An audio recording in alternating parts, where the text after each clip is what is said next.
السلام عليكم ورحمة الله وبركاته. أهلا بكم في فيديو جديد. الفيديو بتاعنا النهاردة يا جماعة عن دولة المغرب. دولة المغرب يا جماعة، اللي ما يعرفش حاجة عن دولة المغرب أحب أعرفك يا ابني أنت وهو. دولة المغرب بتعتبر من أولى الدول العربية اللي بص ما تخشش أي منافسة اللي ما تكتسح فيها، سواء بقى رياضة، سواء فن، سواء تعليم، سواء ثقافة، سواء مسابقات قرآن كريم، كل حاجة دولة المغرب مكتسحة فيها. فأنا أحب أعرفك الكلمة دي. وتعالى بقى يا اللي أنت عمال تقول لي بقى دولة المغرب دولة دعارة ودولة سياحة جنسية ودولة مش عارف إيه. إيه يا عم الغيرة والحقد اللي عندك ده؟ إيه الغيرة والحقد اللي عندك ده؟ هو انت يعني عمال تقول لي المغرب دولة دعارة ودولة سياحة جنسية على اساس ان دولتك يعني كل الشعب بتاعك بيصلي على السجاد وما بيقومش من على سجاد الصلاة؟ كلهم بيصلوا. ايه يا عم ما ترحم شوية، ما كل دولة فيها الحلو وفيها الوحش، ما تبص على الحلو وقول الحلو اللي فيها. انما الغيرة والحقد اللي عندك ده ليه؟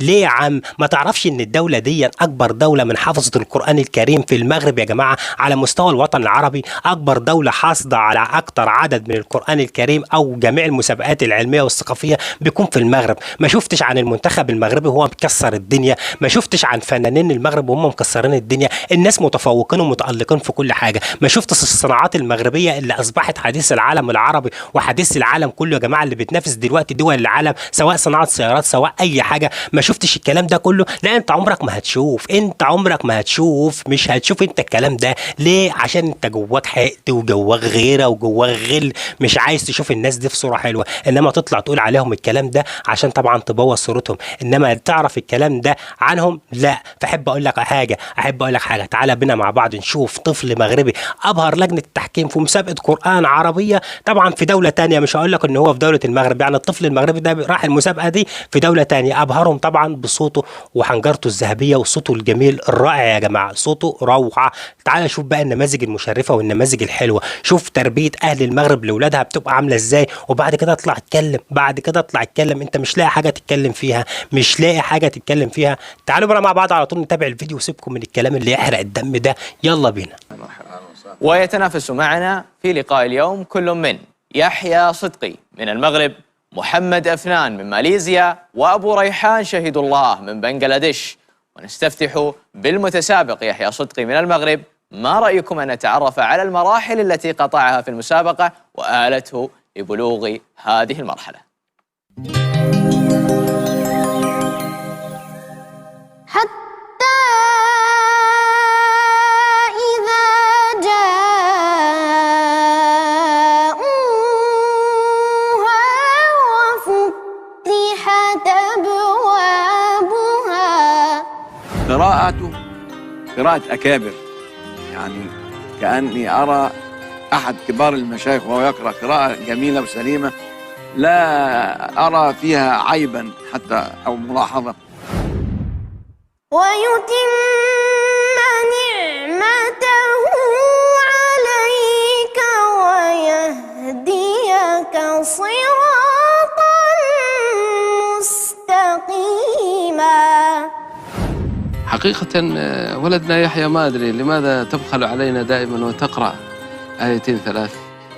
كنا نود أن تكون القراءة أطول لتؤدي أكثر، هذه واحدة. كنت أحب أن تراعي الوقف والابتداء، يعني ما وضعت علامات الوقف والابتداء إلا لتزين القراءة.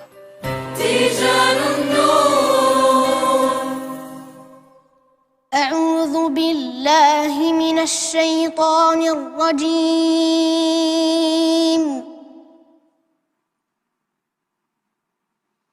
بسم الله الرحمن الرحيم.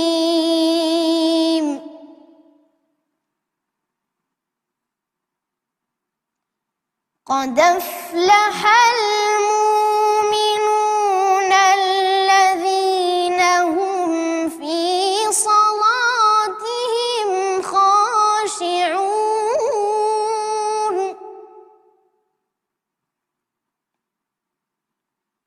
والذين هم عن اللغو معرضون.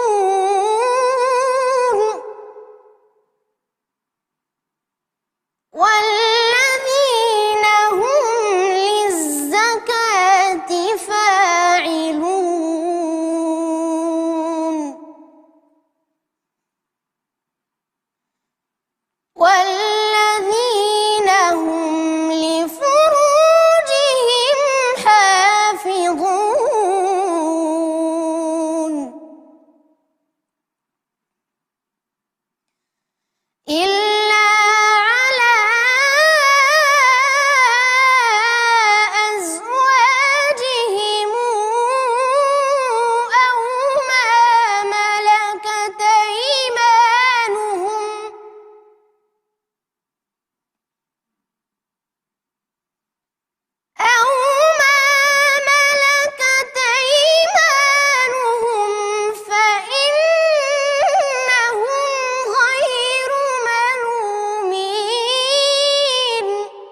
صدق الله العظيم.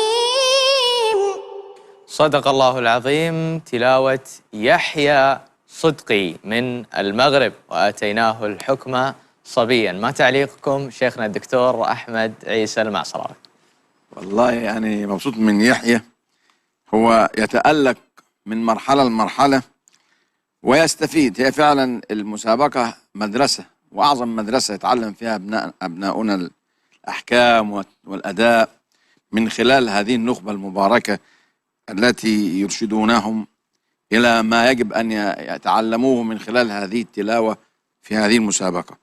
حقيقة هو يحيى بيقرأ برواية ورش، ورواية ورش تحتاج إلى طول نفس، خاصة في المدود.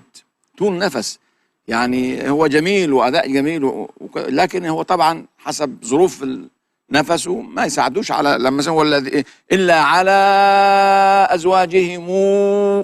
طبعا ما استكملش 6 حركات في المدين، فأولئك كذلك. لكن القراءة كلها صحيحة إلا في هذه الكلمات التي وقع فيها المد لم تفي بالمد كاملا كما ينبغي. ما عدا ذلك فقراءتك جميلة ومتقنة، وبارك الله فيك يا يحيى، ونفع بك إن شاء الله، وجعلك من أهل القرآن إن شاء الله. كلنا ما معنى قول الله تعالى الفردوس؟ أعلى الجنان وأوسطها وأفضلها. الله يفتح عليك، جعلنا من أهلها إن شاء الله. رزقنا الله وإياكم الفردوس الأعلى. شكرا لكم فضيلة الشيخ أحمد عيسى المعصراوي. طبعا شفنا الفيديو بتاعنا مع بعض. الفيديو بصراحة ما فيش أروع من كده، ما فيش أجمل من كده صوت.